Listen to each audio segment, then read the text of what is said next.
lagi di vlog Yeru, Yesi dan Naru. Jadi kita mau ngapain sih nih, Naru? Oke, jadi kita ini mau bikin vlog terkait sosiolinguistik yang membahas tentang bahasa dan budaya nih. Nah, kita punya botol, nih di dalam botol ini kita punya 9 pertanyaan dari teman-teman kelas 4C. Iya, dari totalnya 34, kita ringkas lagi menjadi 9 pertanyaan yang terpilih nih, yang menarik banget, yang unik dan yang tentunya kita ambisi untuk membahasnya. Benar, nih. kita ulik lebih dalam, teman-teman. Sebenarnya yang nggak kejawab bukan berarti nggak unik ya, tapi 9 pertanyaan ini sudah mencakup keseluruhan. Betul banget, teman-teman. Oke. Sebelumnya itu kita mau jawab, kayaknya siapa duluan yang ngambil? Sweet aja kali. Oh, boleh. Sweet ya. Yang menang yang duluan. Oke, kita timot aja. Kita satu. Ya. Aku duluan. Oke, aku mau ambil kotak-kotak dulu. Penasaran kan? Oke, langsung ke pertanyaan yang pertama.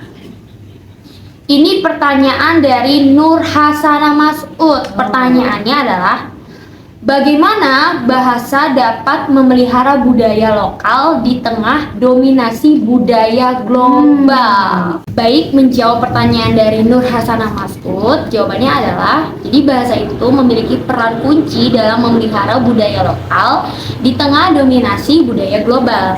Dengan mempertahankan penggunaan bahasa lokal, masyarakat dapat menjaga tradisi, nilai-nilai, dan juga pengetahuan yang unik dalam budaya mereka. Nah, penggunaan bahasa lokal itu juga membuat transmisi generasi ke generasi dari cerita, lagu, pengetahuan yang merupakan warisan budaya yang tentunya penting dan gak boleh ditinggalin nih. Selain itu, bahasa lokal juga dapat menjadi alat untuk mempertahankan identitas budaya, memperkuat rasa kebanggaan, dan juga membangun solidaritas di antara anggota masyarakat lokal. Jadi, bahasa itu tidak hanya menjadi alat komunikasi, tetapi juga menjadi fondasi yang kuat untuk memelihara keberagaman budaya di tengah arus globalisasi. Jadi, tadi kan Nur Hasanah Mas'ud nih bilang, gimana sih bisa memelihara budaya lokal di tengah dominasi budaya global? Kita pasti punya budaya suku kita sendiri. Betul. Kalau aku tuh orang Batak, Naru orang apa nih ngomong? Sunda. Nah, walaupun bahasa kita satu ya, bahasa ibu kita kan bahasa Indonesia, Iya, tapi betul. kita tidak boleh melupakan bahasa kita sendiri, bahasa Betul. lokal kita sendiri, bahasa dari suku sendiri. Seperti aku bahasa Batak, aku tetap tahu kalau aku tetap belajar. Tahu bahasa Batak, karena aku juga begitu tahu bahasa Sunda. Nah, gitu. Jadi, walaupun kita tetap belajar mungkin bahasa luar ya, tetap upgrade diri bahasa Betul. Inggris, tapi tidak melupakan bahasa daerah kita masing-masing. Betul banget. Oke, itu pertanyaannya sudah dijawab ya, Nur. Terima kasih buat pertanyaannya, keren. Oke, sekarang lanjut ke pertanyaan kedua. Kita coba lagi nih. Oke.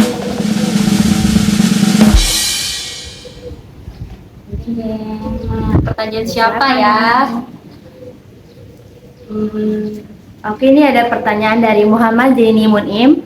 Pertanyaannya itu, apa yang dapat dipelajari dari perbedaan bahasa dan kebudayaan antara generasi yang berbeda dalam masyarakat yang sama? Baik, menjawab pertanyaan Zaini, jadi bedanya bahasa dan kebudayaan antara generasi yang berbeda di masyarakat yang sama itu nunjukin banyak hal tentang bagaimana sih budaya tersebut berubah dari waktu ke waktu. Nih, yang muda-muda kalau ngomong bahasanya suka beda kan sama yang tua-tua. Benar. Nah, itu karena norma komunikasi juga berubah, guys. Nilai dan norma di masyarakat juga ikut berubah. Kelihatan nih dari bahasa yang dipakainya. Faktor-faktor kayak teknologi, terus ada tradisi, sama pengaruh luar juga punya peran yang penting nih dalam perbedaan ini. Jadi, dengan kita melihat perbedaan ini, kita bisa lebih paham bagaimana sih budaya kita itu berkembang dan bagaimana nilai-nilai dan identitas juga terus berubah seperti itu, ya. Oke, ini 2 pertanyaan, tapi udah keren-keren dan menarik Menarik banget nih. ya. Kita lanjut ke pertanyaan yang berikutnya. Oke teman-teman, kita lanjut ke pertanyaan ketiga. Contoh lagi. Kocok dapat pertanyaan. Dari siapa nih kira-kira? Siapa ya? Aku mau jawab ini. Oke. Siapa nih? Pertanyaan dari Sri Wulandari. Oke, ulang. Selamat, pertanyaan terpilih. Oke, bagaimana bahasa dapat merefleksikan nilai-nilai budaya dan cara memandang suatu masyarakat? Menarik banget nih pertanyaannya. Oke, izin menjawab ya teman-teman ya. Jadi, bahasa itu mencerminkan nilai-nilai budaya dan cara pandang suatu masyarakat melalui kata-kata, ungkapan, dan juga struktur yang digunakan dalam komunikasi. Sehari-hari, misalnya nih ya, bahasa yang sering mengandung kata-kata khusus untuk konsep atau tradisi yang penting dalam budaya, seperti gotong royong. Terus juga itu kan budaya Indonesia ya, gotong royong, yang mencerminkan nilai kebersamaan dan juga kerjasama. Selain itu, penggunaan bahasa yang formal, informal, itu dapat nunjukin tingkat rasa hormat, hierarki sosial dalam masyarakat, seperti itu Naru. Nah, makanya idiom dan juga pepatah juga mencerminkan pandangan hidup dan kebijaksanaan yang dijunjung tinggi oleh masyarakat tersebut. Makanya itu, mempelajari bahasa suatu masyarakat, kita dapat wawasan yang baru tentang apa yang sebenarnya mereka anggap penting, bagaimana mereka itu berinteraksi satu sama yang lain, seperti kehidupan kita biasa ya, berdialog, berinteraksi, dan juga bagaimana sebenarnya mereka itu memandang dunia di sekitar mereka. Seperti itu, Sri Wulandari. Terima kasih buat pertanyaannya. Oke guys, kita lanjut ke pertanyaan yang keempat. Ini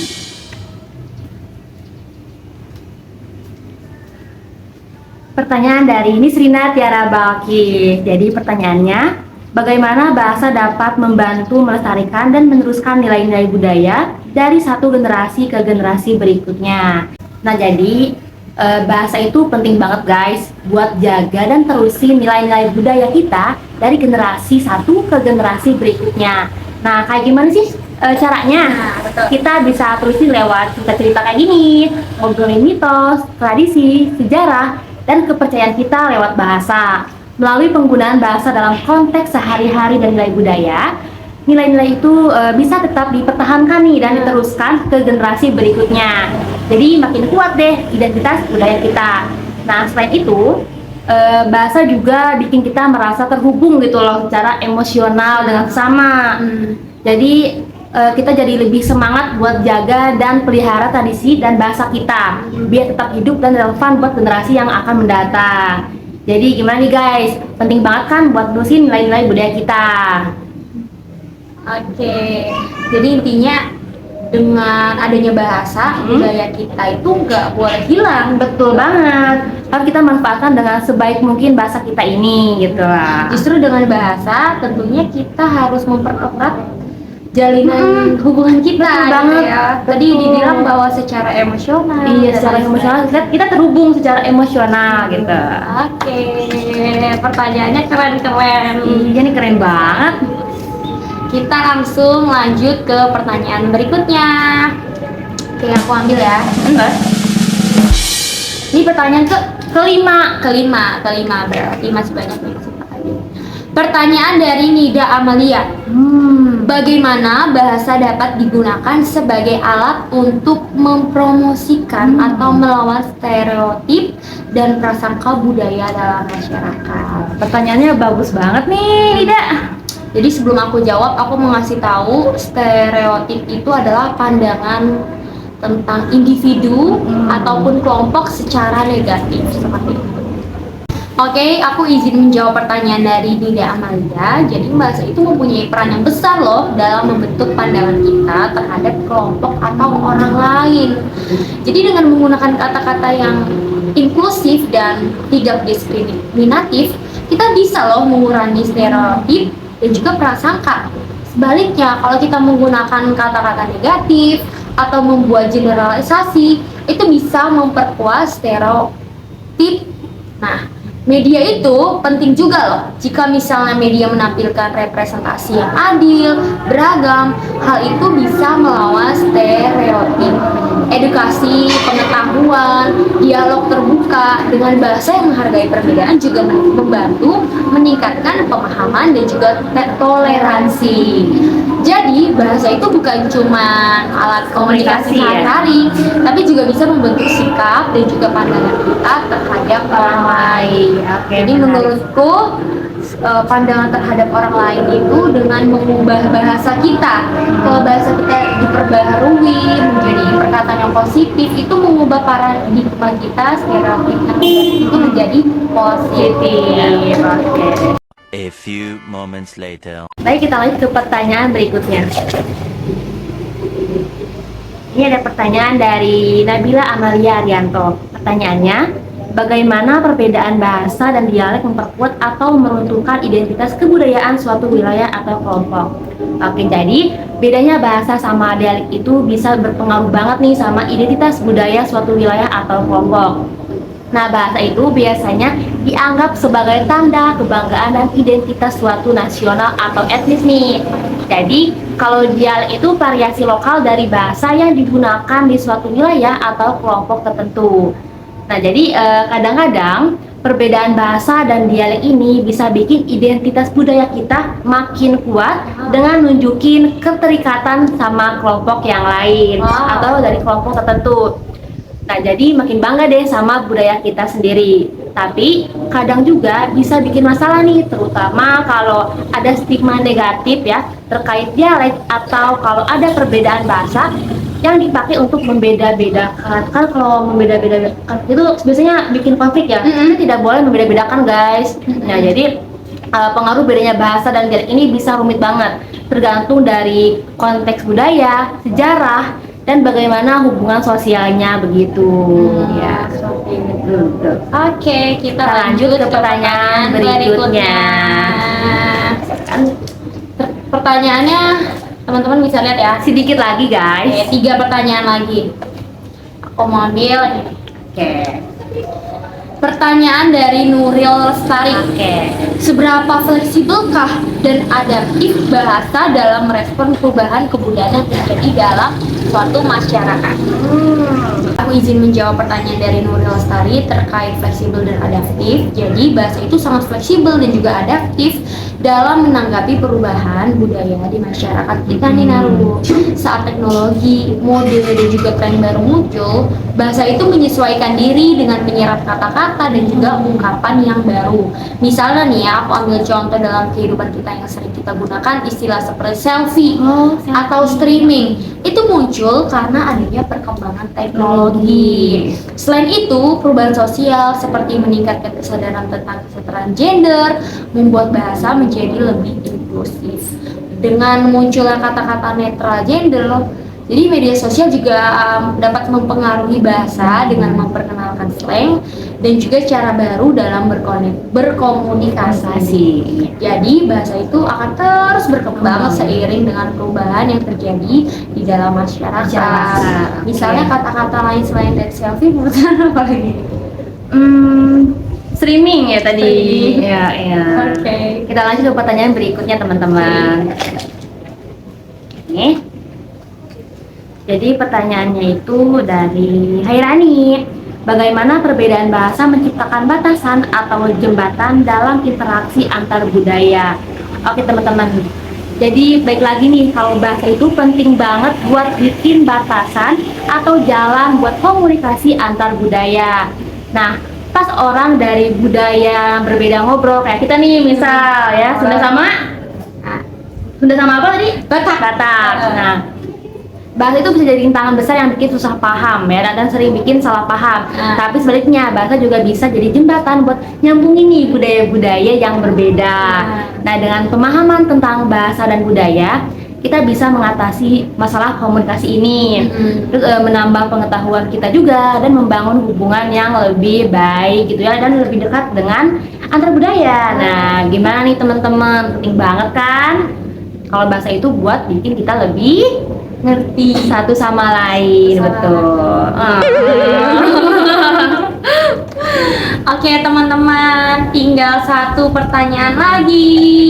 Yang terakhir guys, eksklusif nih.